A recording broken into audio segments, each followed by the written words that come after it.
मान विटनी वाला दे दो, है ना, बस 5 मिनट और। अब देखो, based on 2 samples of size 4 and 3 respectively from 2 variables x and y, the ordered combined sample formed out as, ठीक है, the value of the Mann-Whitney statistic to test for the identicality of their distribution। तो बेटा मान Whitney जो आपका test होता है, मान विटनी जो आपका टेस्ट होता है मिला जुला के, ये होता है 2 इंडिपेंडेंट सैंपल, 2 इंडिपेंडेंट सैंपल, ठीक है, और ये कंबाइंड सैंपल ऑलरेडी आपका दे दिया गया है, ठीक है ना। तो देखो यहाँ पे अगर मैं लिखूं x1 x2 कितने दिए हैं, x4 तक, x3 x4, और दूसरा सैंपल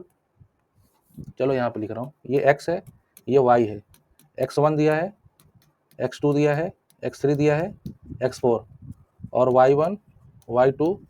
y3 और y4 भी दिया है, नहीं y3 तक। तो अब देखो इस क्वेश्चन को देख के बताओ कि x1 का रैंक कितना है, सबसे हाईएस्ट है ना, सबसे बड़ी वैल्यू है ना ये, तो ये x3 का रैंक क्या है 1। तो यहाँ पे ऐसा करो, यहाँ पे साइड में इसका रैंक भी लिख दो, रैंक ऑफ x, तो ये आपका क्या हो जाएगा 1, और x2 का रैंक कितना है 2, तो ये आपका 2 हो जाएगा, और x1 का कितने वैल्यूज हैं टोटल 1 2 3 4 5 6 7, x1 का रैंक कितना हो जाएगा 7, और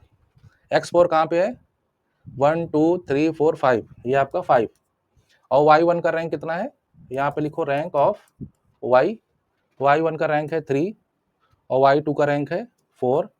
और y3 का है बेटा 6, ठीक है। तो टोटल रैंक क्या हो जाएगा,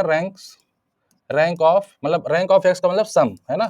तो रैंक x का जो जितना रैंक है सब जोड़ दो, कितना है 7 2 9 1 10 15, और रैंक ऑफ y ऐड कर, सभी को ऐड कर दो, है ना, या फिर इसको ऐसे लिख दो या फिर ऐसे ही रहने दो, और ये आपका 3 4 7 7 6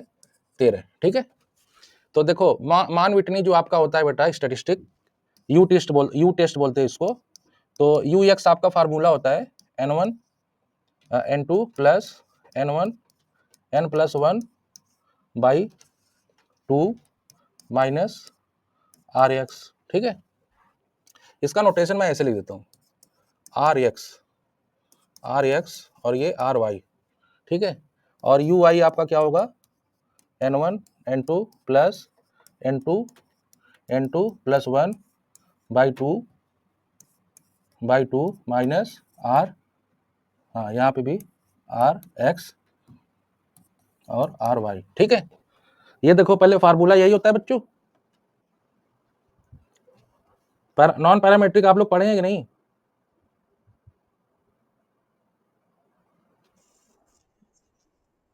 फार्मूला याद है ना, तो यही होता है ना फार्मूला,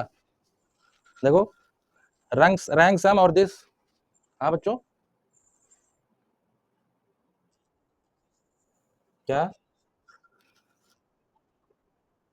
तो अब यहाँ से देखो आपको n2 की वैल्यू क्या मिल जाएगी 3,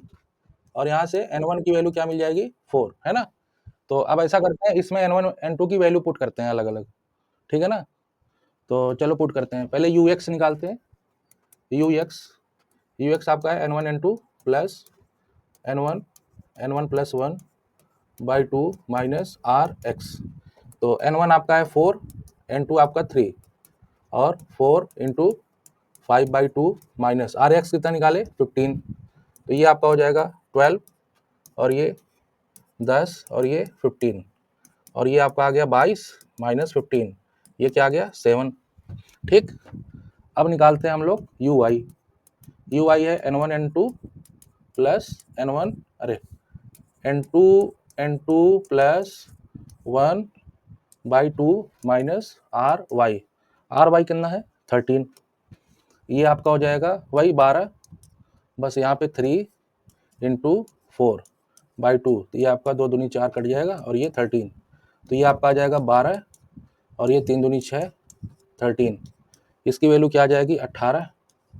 माइनस 13, इसकी वैल्यू आ गई 5। तो बेटा आपका जो यू स्टैटिस्टिक होगा, यू जो होता है वो होता है मिनिमम यू एक्स और